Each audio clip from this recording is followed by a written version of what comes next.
Good morning, everybody, and thank you for attending the meeting.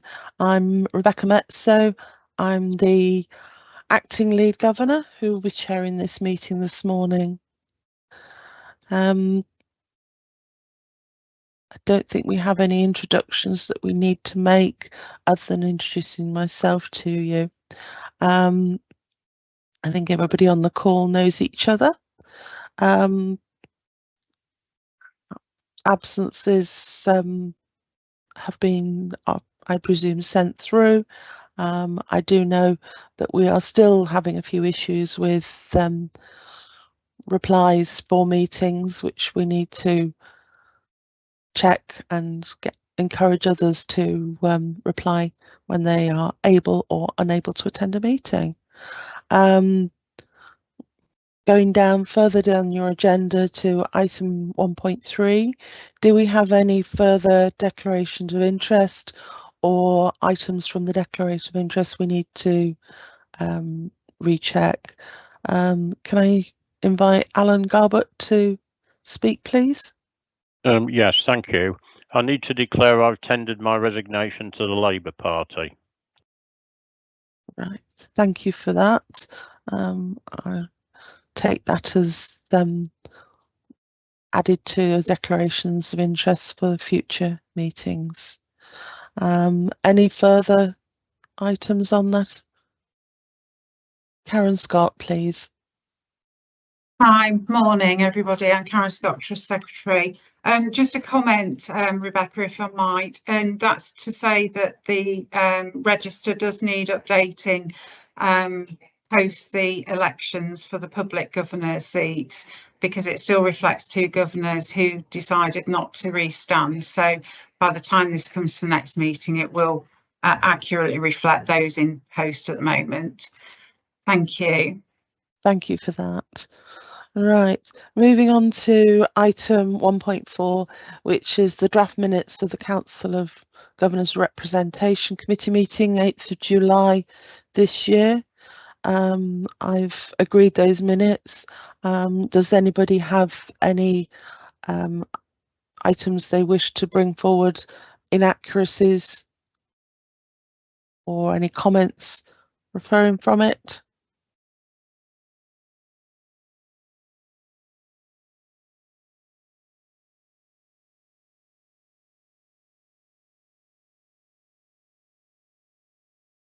I'll take that as a no. And a message from the chat from Karen, if everybody could introduce themselves, if they're invited to speak, their name and their constituency, please. Thank you very much, for the benefit of people watching this meeting. Okay, moving on, the schedule of actions. Sam, I believe you were helping me with this one, please. Hi Bex, yes, it's Sam, Governor Membership Officer. So this is the schedule of actions from the last meeting in terms of what came through, and we've got 2 in progress still, and all the rest are completed from those actions. So they are as read, basically. So we've got one from Joe, and we've also got one from we've got the one that is from the Lincolnshire Autism Strategy update, which is planned to be scheduled for the 3rd of February now, due to sickness absence. So that will be held as a presentation at the next representation committee. That's okay, Bex? Yeah, I have a Karen Scott message, please. A question? Rebecca, thank you. Sorry, Sam, I think there's just a typo. It says February next 2024, so we just need to update that to say next year. Thank you. Okay, thanks, Karen. Thank you very much. Has Rachel Wright joined us? I don't think she has as yet. No, I don't think she's made it into the meeting, Bex. No. I did. So yeah. We'll put that back to the item 2 segment of recruitment and management of the membership, in the hope she might be able to join us later in the programme of agenda. So moving forward to miss out 2.1 for now, and 2.2. Sam, thank you. Thanks, Beck. So 2.2 is the Governor and Membership Delivery Plan for 2022 to 2027. So this is all the plans that are coming off the Governor and Membership Strategy. The committee are advised of the actions of this plan and to consider the progress to decide whether action is required on any of them. As we go through, there are actions at the top that are still in progress that we've updated this time, and then at the bottom we've got the completed actions that are already sorted. So I'm not intending on going through all these actions. However, I have that's Rachel ringing me, by the way.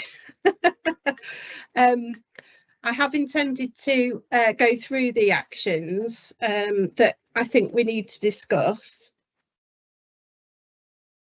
So SO1D, we've got protective characteristics on here that we need to up for our membership numbers.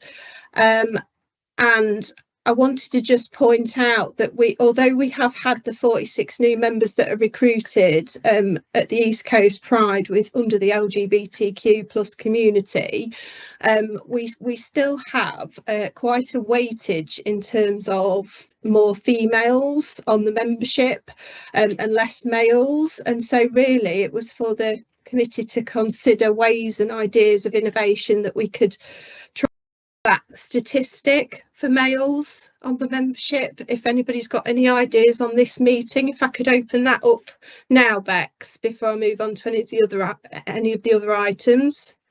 Yeah. Has anybody any good ideas for encouraging a more populous male contingent to our membership? Carol, would you like to speak? Cara Hagan, Public Governor for North Kesteven. Sorry, I've got a split screen and I can't find my hand function. I just wanted to talk in a broader sense, really. I know we're going to have a meeting soon to review the actual membership form, which I think could be user-friendly. And I think it's about also emphasising the point of becoming a member. You know, what are the benefits of membership? And Kevin, our chair, mentioned an interesting statistic at the annual meeting. I think Kevin said there were 52,000 patients seen by the LPFT, and then of course you've got a huge number of staff. And looking at these statistics, there's 9,000 something memberships. So I just wondered, is there room for discussion about if you become a member of staff that you automatically become a member of LPFT, or is that too dictatorial? Can I come in there, Bex? Staff, when staff become employees of the Trust, Carol, there's a process in which the membership team are notified of all of those staff if they're permanent or fixed term contracts of over 12 months, and we automatically opt them in and let them know that they are members, giving them the option to opt out. Currently, we do not have anybody that has opted out, and I think that's because they understand the importance of foundation trust status and supporting the membership. So I don't know whether that answers your question and just clarifies that actually that does happen or automatically through the system. And that's good to hear. That does clarify it. So switching to those people then who are patients, if people are patients or they access events, engagement events, information events, appointments, etc., etc., etc. Again, is it automatic that they are given a form to consider joining? Now that's a very good question, and it actually comes into a very good idea, Carol, because there is no automation on that currently. It would have to be, it wouldn't be an opt-in, I wouldn't have thought. It would be more of a letting them know about membership and asking them, and maybe we could tighten our processes on discharge processes from recovery services, specifically starting as a pilot, and then possibly move on to inpatient after that. So in terms of like the automation, no, but it is something that we could look at. And I think in terms of the overall picture of engagement for standing for election as governors, which is what I was going to go on to next, as well as membership, I think this is an area that needs to be tightened, and maybe, you know, I could work with Holly in comms just to get some space on that, and see where we can go with it moving forward. Carol, if that's okay. Yes, I mean that's very interesting, because obviously it's the benefits of membership that must be, I think, emphasised, that you get to know what's happening. I think that's one of the main benefits, and you get the invitations to all the engagement events and asked to take part in surveys, etc., etc., etc. So I think, you know, moving forward, the benefits of membership should be stressed to all those who come in contact with the LPFT at all times. Absolutely agreed. Thank you, Carol.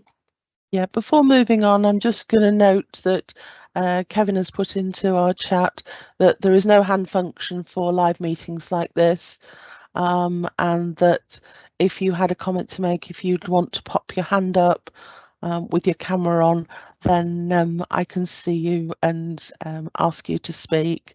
Helen Smith, one of our staff governors, has put, would it be possible to have a crib sheet so that with membership benefits, so we all know what they are? So that's a possibility. Yeah, good idea. Yeah, I will put that as a schedule of action for next time. Yeah, Bex. and Karen has asked if we've got a comment or a question to put a C or a Q in the chat rather than cameras and hands up. My apologies for that. And I'd like to invite Alan Garbett, please. Yeah, thank you, Rebecca. My name's Gerbert, actually. I've not been pedantic, but it's everybody gets it wrong.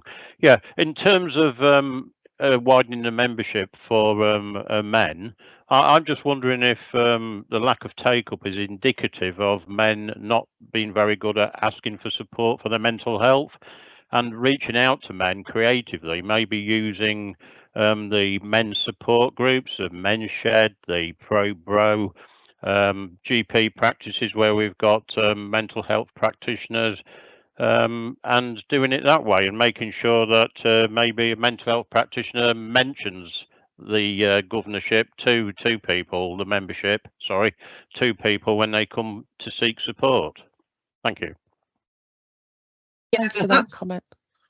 Absolutely, Alan. I think there's some really good ideas there, and I think as well, like you say, when with the Men's Shed, etc., they're in that environment already, so it's in context with the fact that that's the case, and so we could. I think we need to do a bit more of a communications plan on that section itself, which I could produce for the next meeting of some scheduled activities and reach out to those sort of groups. And I'd appreciate your help on that, Alan, if that's okay. That's absolutely fine, Sam. Yeah, I'll give you a hand with that. Thank you.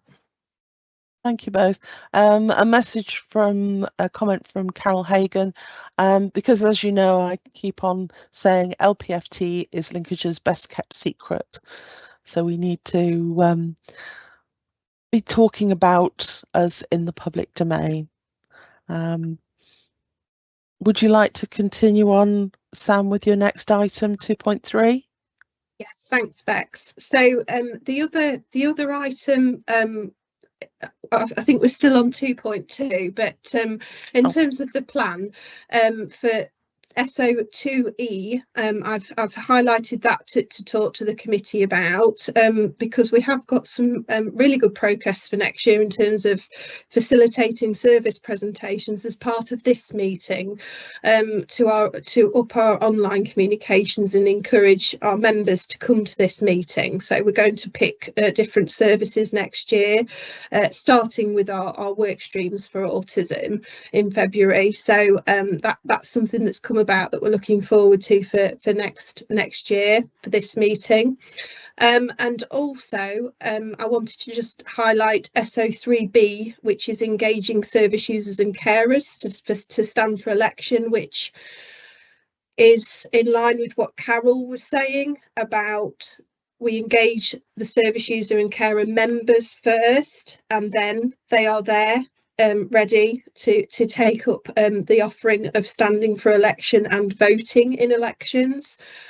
So again, I'm going to ask the committee if they've got any ideas in terms of service users and carers, in addition to Carol's comments about doing that. So Carol's was contacting through the services, you know, when the service users and carers are coming through the services.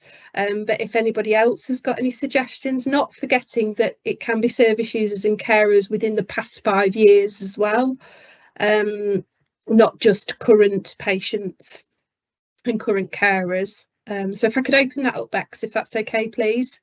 Yeah, I was going to add a comment there. Perhaps encouraging our forms to be given in A&E facilities. When somebody with mental health and physical health goes into A&E, the mental health liaison team are within A&E, and they send somebody home with a general leaflet, which was reconfigured by the mental health liaison team, which I'm part of. The membership form could be a second part to that. That's an excellent idea, Bex. Would you be okay to, because I know you've just said about being a part of the working group, would you be able to get that on the next agenda, please, and make sure that the leaflets, they're happy to receive the leaflets, they understand about membership and what our intention is, please? As luck would have it, I have a meeting tomorrow afternoon. Fantastic, thank you. I think we could also utilise volunteer centres who help support groups in the community which help people with mental health. That could be quite a useful way to get to people that may be not using services right now but need those helps. Groups like the groups through the British Legion and SAFA that help with the Camaraderie Club, for instance, in Sleaford. So yeah, they could be big men groups, I would think.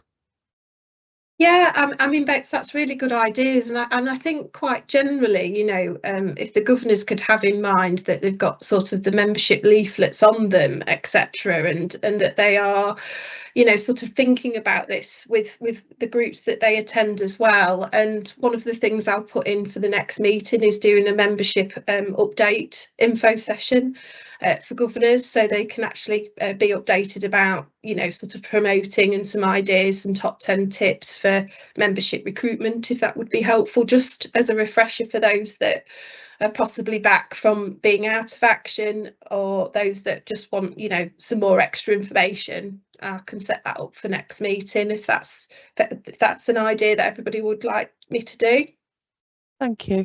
If I can just bring Karen in for a comment, and then Andy has some question.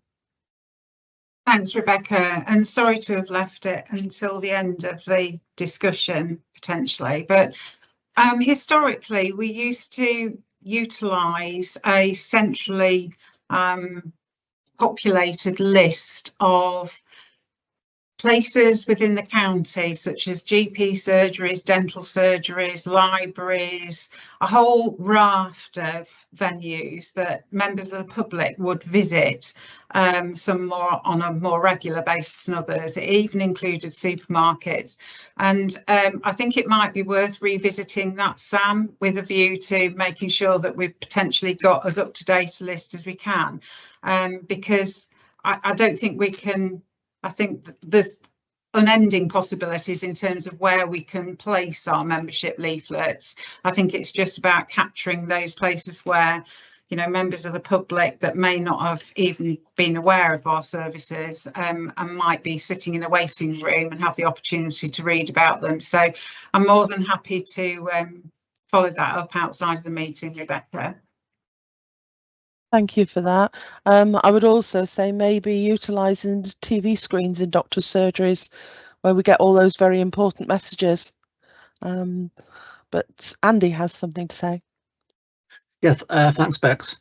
I went to a meeting last week of co-production, which included members of LCC, With You, and of the other sort of partner groups. I think the real strong positive commitment from that meeting was to address these issues that we're talking about, to make sure that we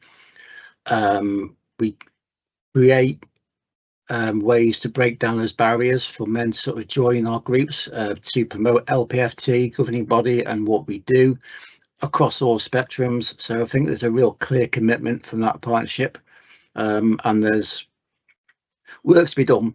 But I think having that commitment and that energy behind it is a really sort of positive step forward. So just want to mention that we had that last week, and we are continuing that until the end of the year, and then pushing it forward alongside our other partners, including the third sector.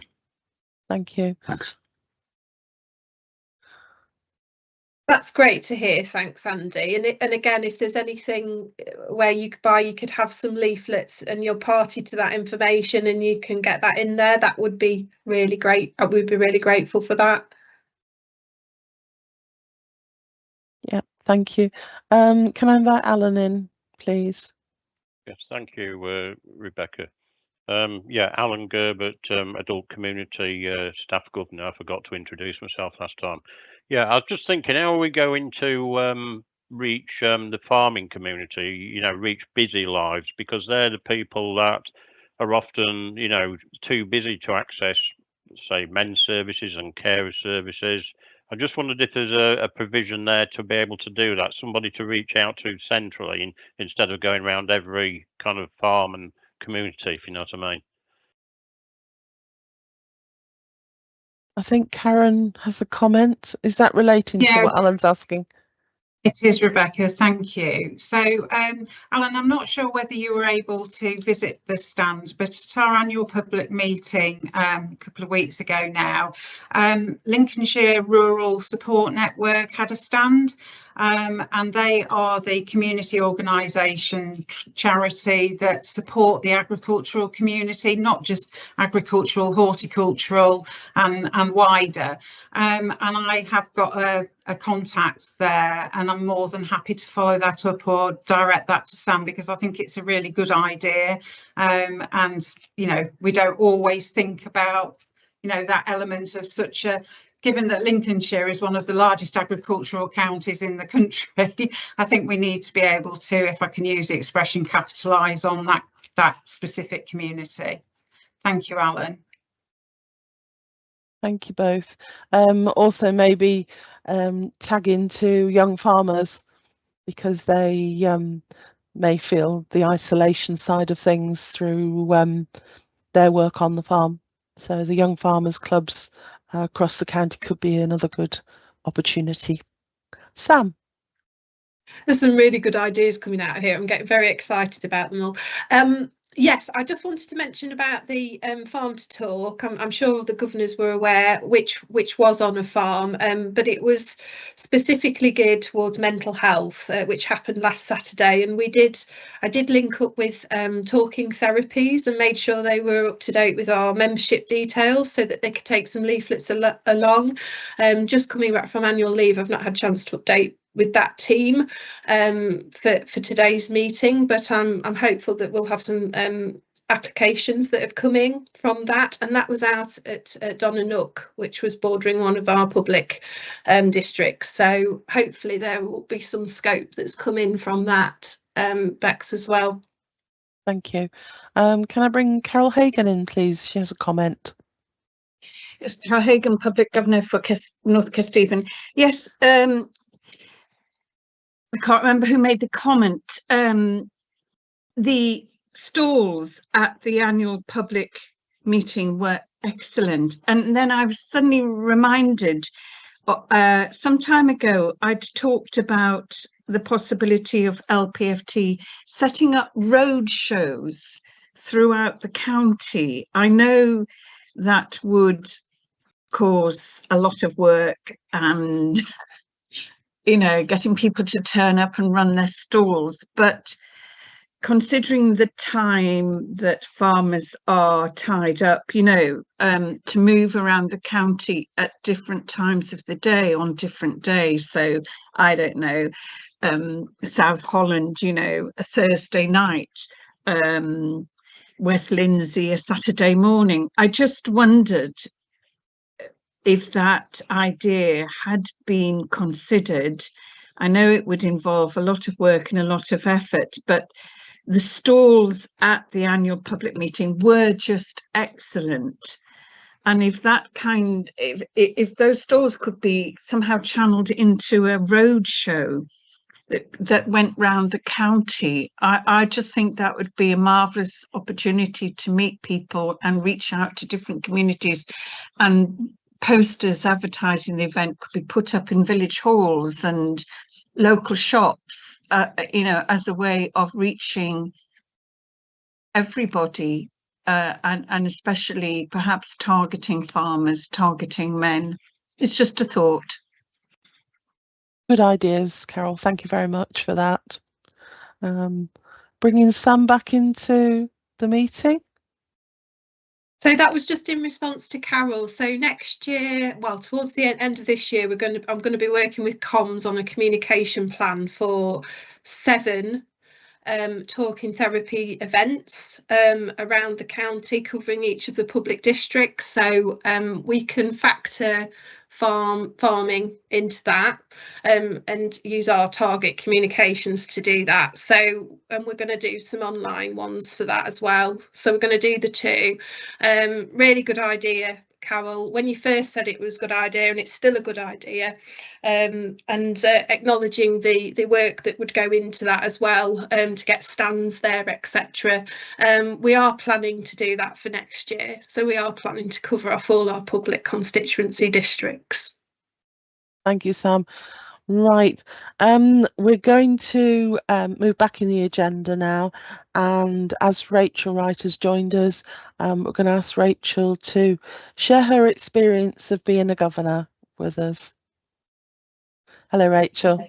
Hi, Bex. Sorry, everybody, that I'm late. I had a lot of Teams and technical issues, so I apologise. Okay, so hello everybody, my name is Rachel Wright. I'm the Chief Executive Officer for Shine Lincolnshire, and I'm an appointed stakeholder governor for LPFT.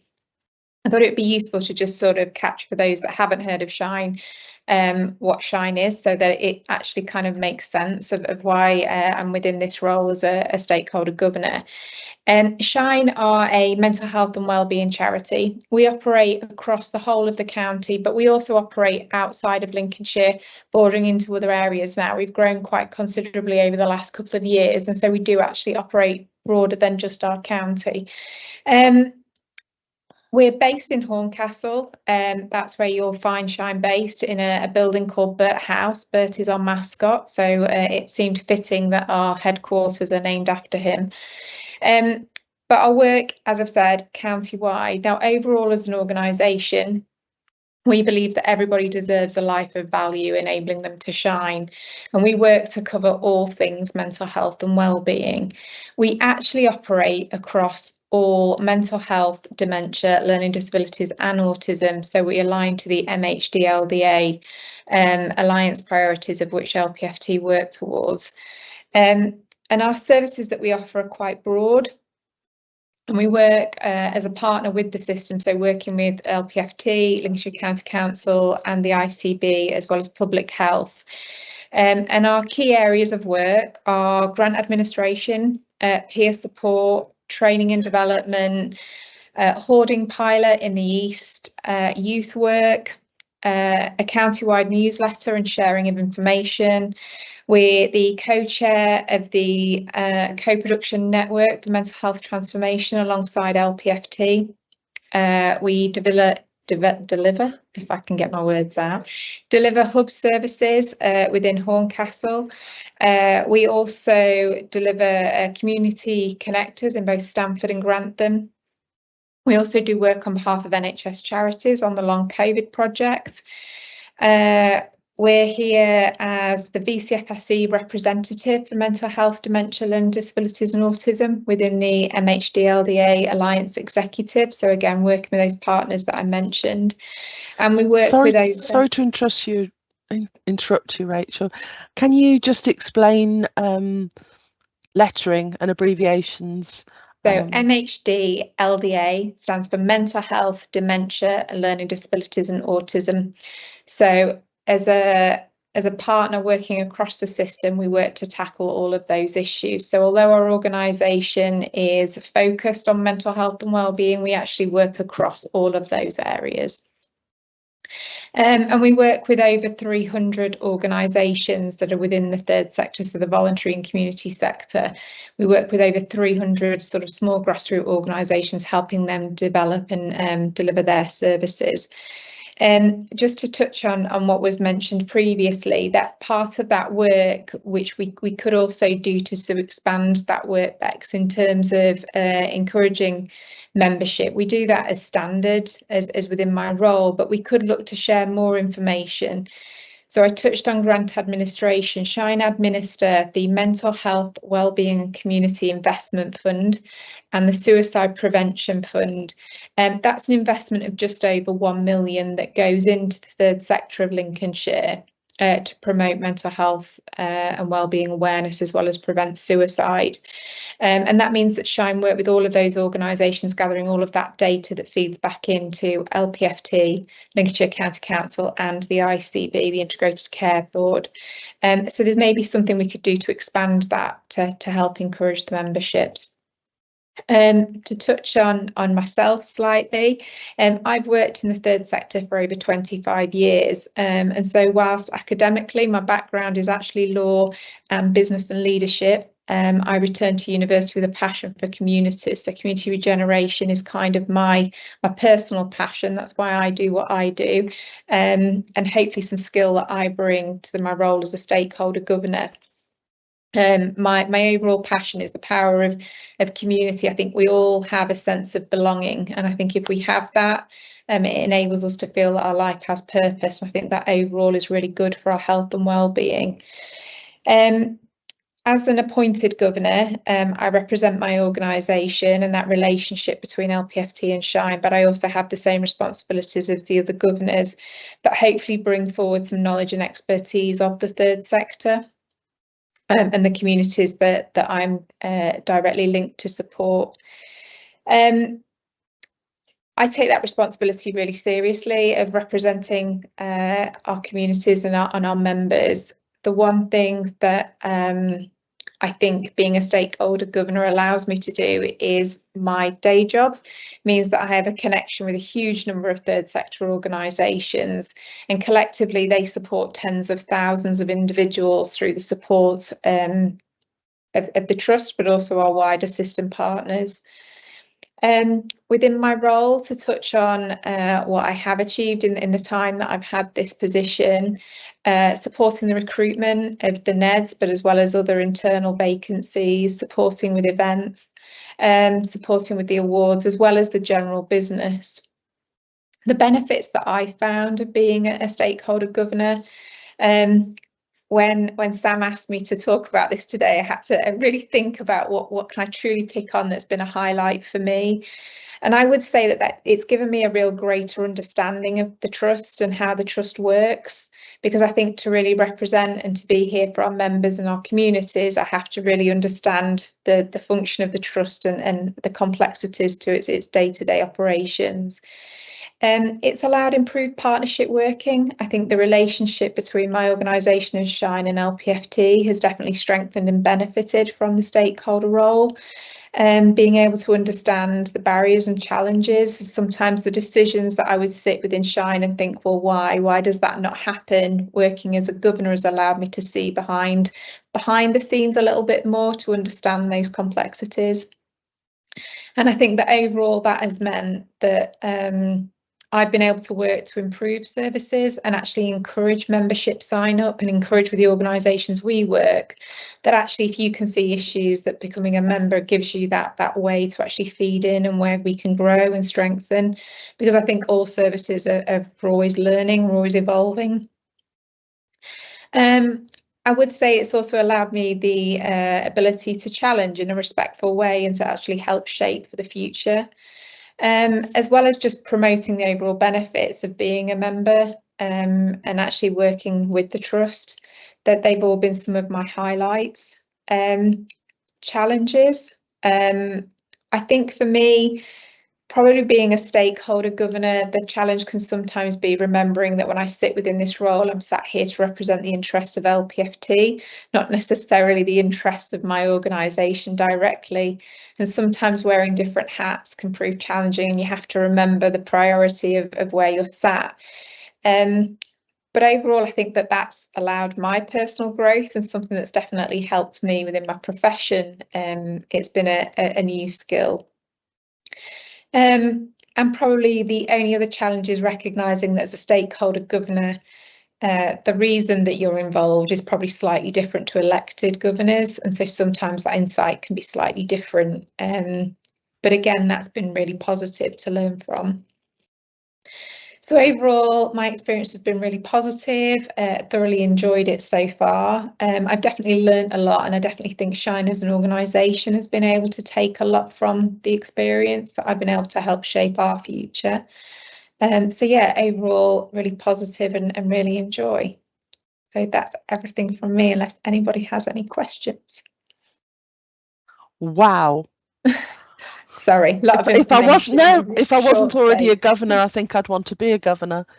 That was really, really good. Thank you so much for sharing your experience. I think we all can safely say that we've all had very different experiences being governor, and yeah, the positive side of things and tapping into the voluntary sector is absolutely imperative, because without volunteers, I think this country would crumble.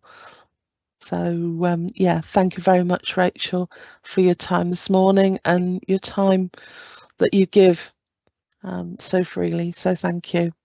Can I invite Sam Swindell back, please?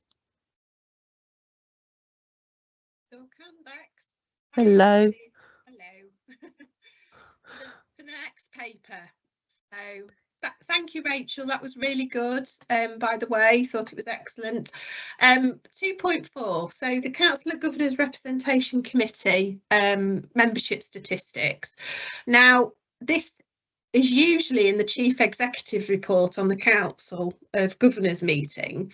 However, at the last Council of Governors meeting, there was quite lengthy discussions about these statistics, and what we thought would be useful is to, going forward, put the statistics on this meeting so that the highlights could be summarised for the Council.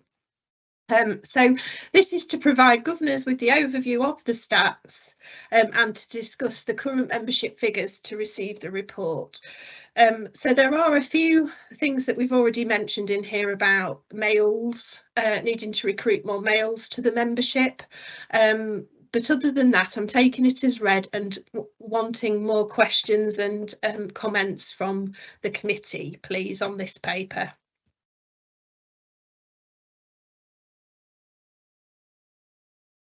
Have we got any comments or questions on this?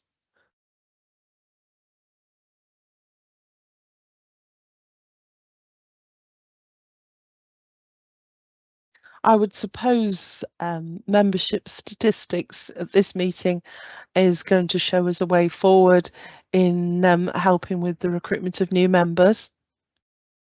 Yeah, and I think it's a useful aid memoir as well, Bex, for all Yeah. the governors to have in mind in terms of where we're sitting in terms of the public constituency. For example, we're lower in the borough of Boston, so you know, governors that are out in Boston get recruiting. South Holland as well, we're low on statistics for that. Rest of England, I've just spotted a typo. We don't have 6,123, we have 612. So that's all of our out of areas, which we're quite good on. So those two, Boston and South Holland. Also thinking again about the carers and the service user constituency as well, to up the recruitment on that. And looking at your ethnicity as well, although it's one of the discussions we had at the Council of Governors was about, you know, whether or not we're overweighted on white British, but just to say again that per base population, that's right in terms of the population of Lincolnshire. So yeah, the stats are there. We've got 12 to 16 age group that we need to up on. We've only got 7 members in that constituency area. 17 to 21 equally low. In terms of not stated, that's just where people have not wanted to tell us their age, which is fine. So yeah, there's a lot of areas there that you can see as an aid memoir for the governors when they're out and about. Can I invite Karen to comment? Thank you, Bex. You might suggest that I'm slightly biased, and I can't speak on behalf of the governors, but I think it's a really helpful breakdown of the statistics and helps to demonstrate quite clearly, as was borne out in the last council meeting, where our membership sits and how it is made up.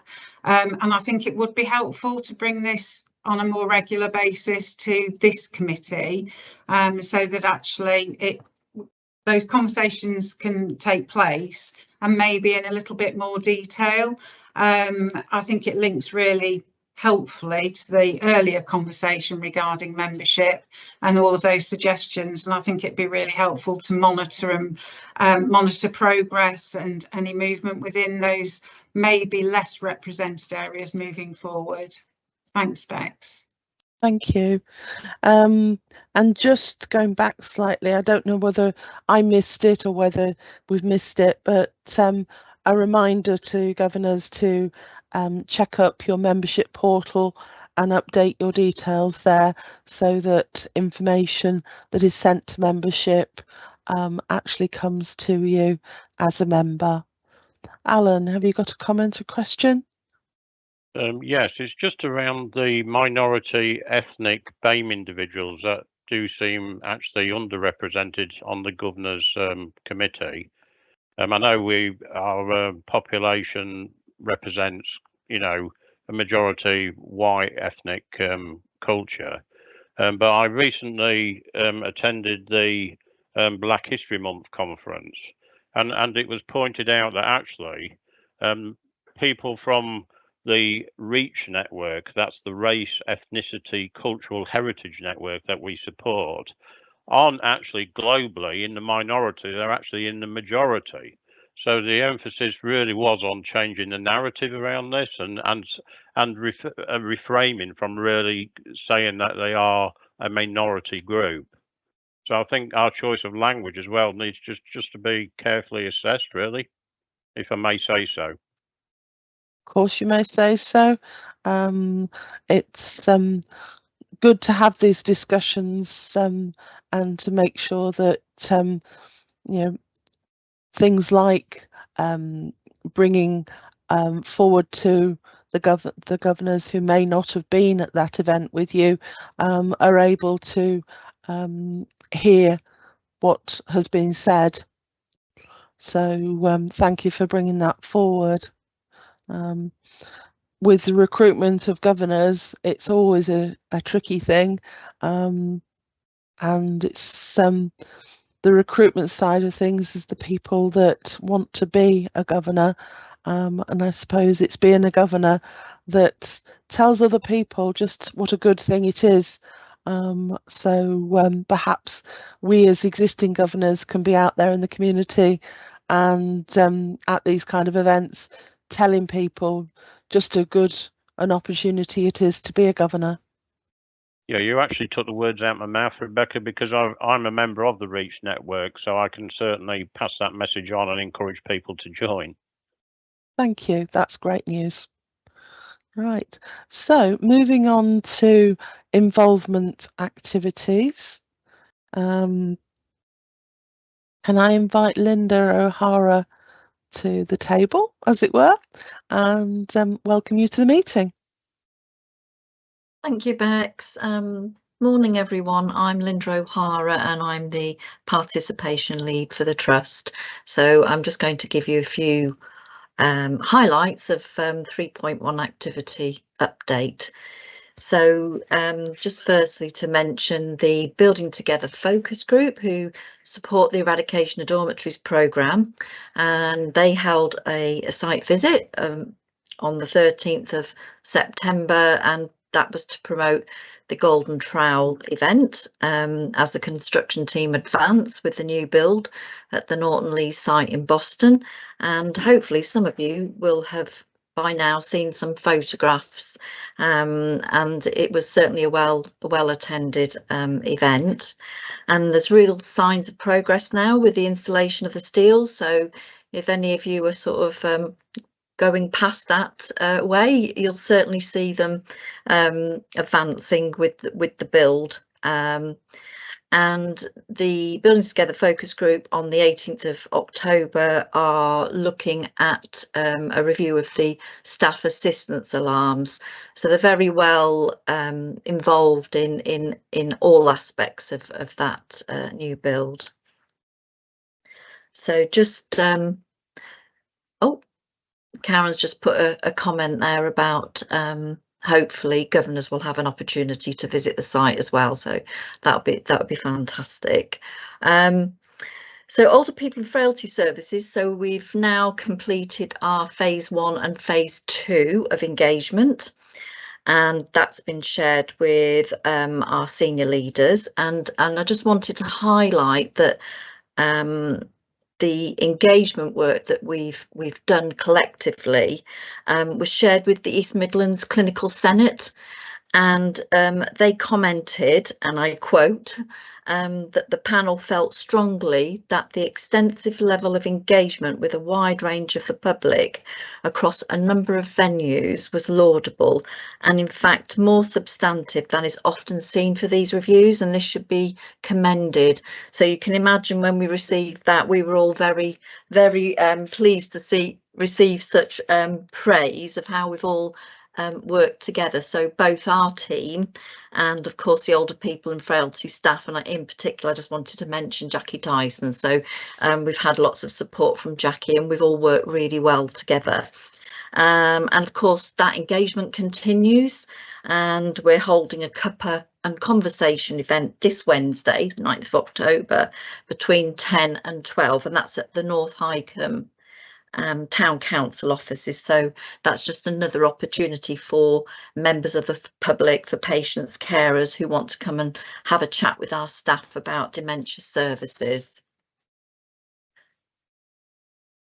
And then moving on to the Council of Lived and Learnt Experience. So that's new. We're in the process of establishing a council of patient and carer groups to ensure that we've got a wide representation of people who we support and their families. And that's actually about bringing all the voices together to report into the Quality Committee and strengthen the partnership of people who have lived experience to ensure that their voices are heard right through to board level within the Trust. And we have a number of different groups who are part of that, and I just wanted to mention also the co-production network, which Rachel mentioned earlier on. And since the last update that we've had with you, we've also held a task and finish group, so we've been working on a terms of reference for that group. We've carried out an online poll, and that was really to go out to all the group facilitators to liaise with their group members to actually gather what their preferred name of the council and meeting frequencies, that type of thing, what their preferences were. So they've all decided that yes, they would like to name the Council of Lived and Learnt Experience. And we're working towards the launch of that. So one of the chairs for the council is going to be talking at the Every Voice People's Award this Thursday, and is going to do a launch of that council group. So and there's also a few members of the council, staff and group members, and hopefully we'll be able to showcase some of the amazing work that all the different groups do. So the council will be meeting again on the 13th of November at the New Life Centre in Sleaford as well. And moving on to staff recruitment. So as you're all aware, hopefully, we do receive regular requests to support service user and carer involvement in staff recruitment. Since June, as a team, we've supported 17 interviews across a wide range of different roles, and we delivered some more training for our experts by experience on the 11th of September. So hopefully we'll have some more people signed up to help us with staff recruitment. And one of our lived experience leads has also helped us recently put together a film, and that's a film of his experience of being involved in that staff recruitment. So what we're intending to do with that film is to use it for more expert by experience training, and also for our own staff training who take up training around recruitment processes. And then I suppose finally we just wanted to mention that we've been shortlisted as finalists for the People's Award category at the LPFT Values Awards, and we're very proud to have received that nomination and recognition from an external person who's a carer. So we're really proud about that. And finally, if you've got any questions, please let me know. Thank you very much. Have we got any questions for Linda?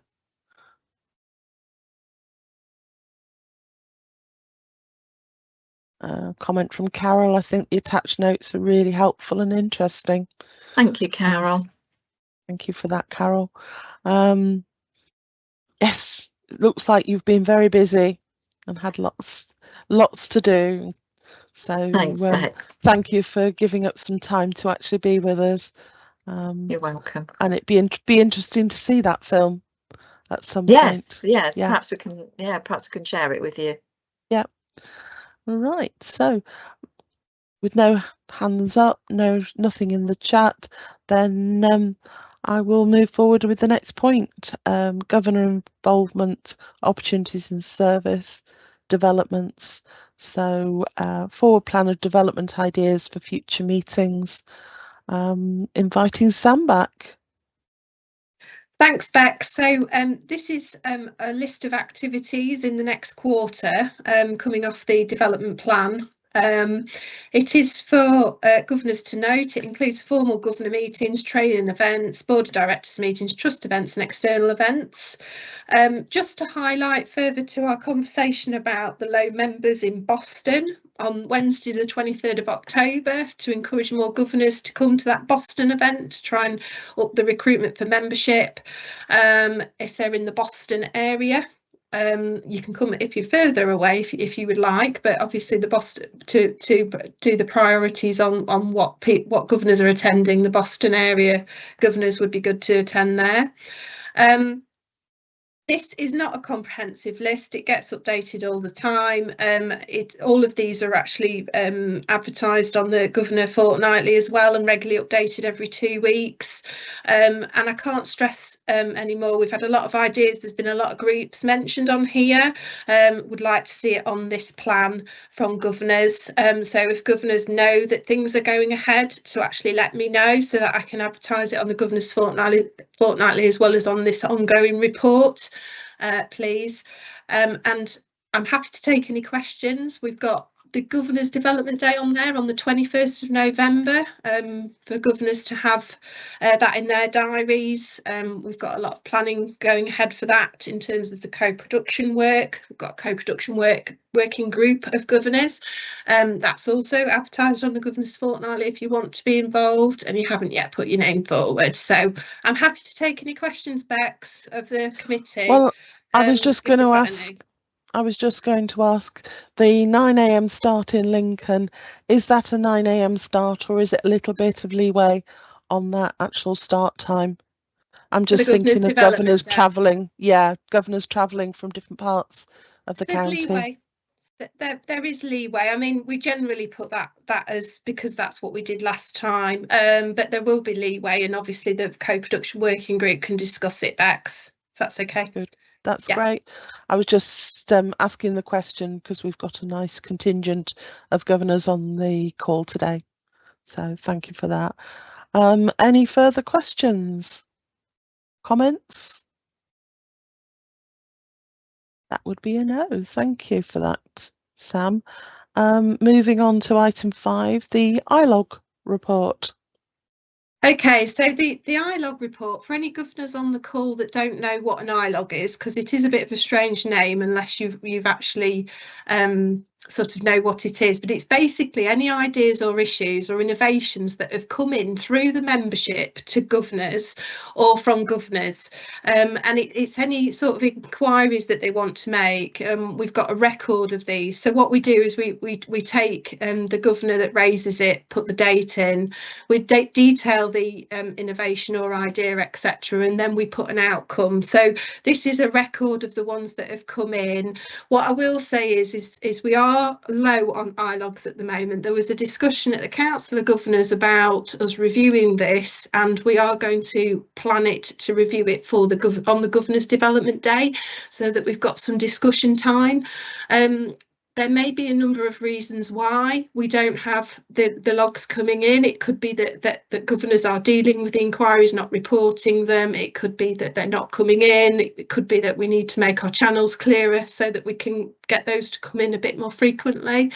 But I think just to reserve ourselves from going into discussion about it, the Governor Development Day is where we will do this to review this, because it does need looking at with its low figures for logs. Right. Thank you very much for that. Any questions or comments that anybody would need to make in a brief manner? I would say that's a no. So moving forward to item 6, activity planning, and inviting Karen Scott, Trust Secretary, to talk about the agenda for the Council of Governors 24th of October 24. Thank you, Rebecca. So as you've helpfully introduced it, this is the draft agenda for the next formal Council of Governors meeting later this month. It is predominantly taken from the Council of Governors forward agenda, so it includes all of those standing items that we should be covering and some of the statutory items.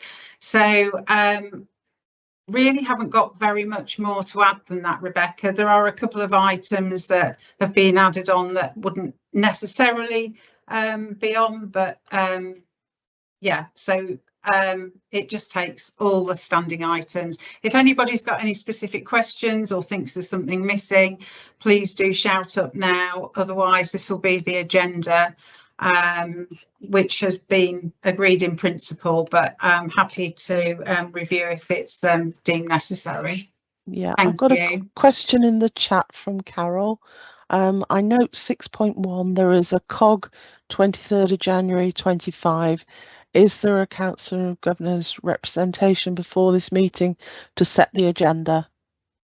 I do need to go back and check the programme, Bex, because I haven't got that literally to hand. So I will go back and look at it. I think we did have a little bit of an issue in scheduling and fitting in with the whole of the trust meeting planner next year, the ordering of some of these meetings, but I will just double check that.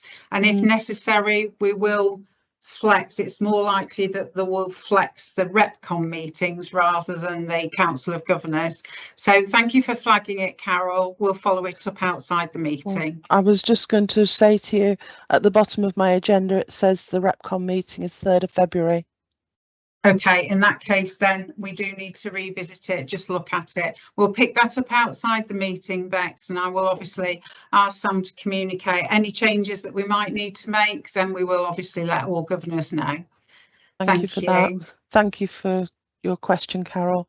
I'd now like to invite Holly Aisthorpe to talk about Better Together issue 48, as Joe Walker's unable to be with us this morning. Morning, Holly. Morning, thank you, Bex. I'm Holly Aisthorpe. I'm the Communications Manager for the Trust. So this is just to share the paper regarding our next planned Better Together magazine edition, which will be a digital version for the next one. So as a team, we'll be starting to work on that at the beginning of next month, ready for the electronic version to go out early December. So this is just to inform the committee of some of the planned articles that we have for the next edition, and as always, welcome any additional ideas or thoughts for future editions of the magazine from the committee. Do we have any comments, questions for Holly? Any suggestions? No. Thank you for that, Holly. And on to our final item, any other business? I'm unaware of any other business that has been sent in, but Sam Swindell has a comment. Sorry, Bex, it wasn't regarding any other business. It was just in relation to Holly's item. I just didn't press my button quickly enough.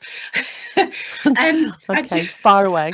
I just wanted to say that with the articles from governors coming forward through to Better Together, they are a bit slimline at the moment, and I think it would be good to have some more ideas for this. And I think what we'll do is introduce that again on the Governors Development Day.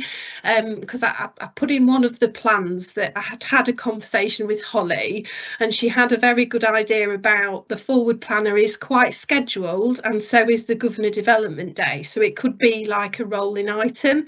So it is something that we could discuss in our production meetings for the development day to try and up the amount of articles that we've got coming forward. I don't know whether you wanted to add anything, Holly, to that, but I know we had that discussion, didn't we? And that was a very good idea of yours. Yeah, no, I think it's a good idea, like you say, to marry up the two and get it as a standing item, just to give some time for the governors to have some consideration and some space to think about any articles that they might wish to contribute. So yeah, happy to support that. Perhaps we could line it up with one governor experience and have the item as a running item in Better Together. Yeah, definitely. And that gives people what it's like to be a governor. Yeah, I think that's a really nice idea. Yeah, absolutely. I agree with that one. Thank you. And I've got good idea, Bex, from Carol. Thank you, Carol. Do we have any other business that we need to discuss today from any other members on the call today? No.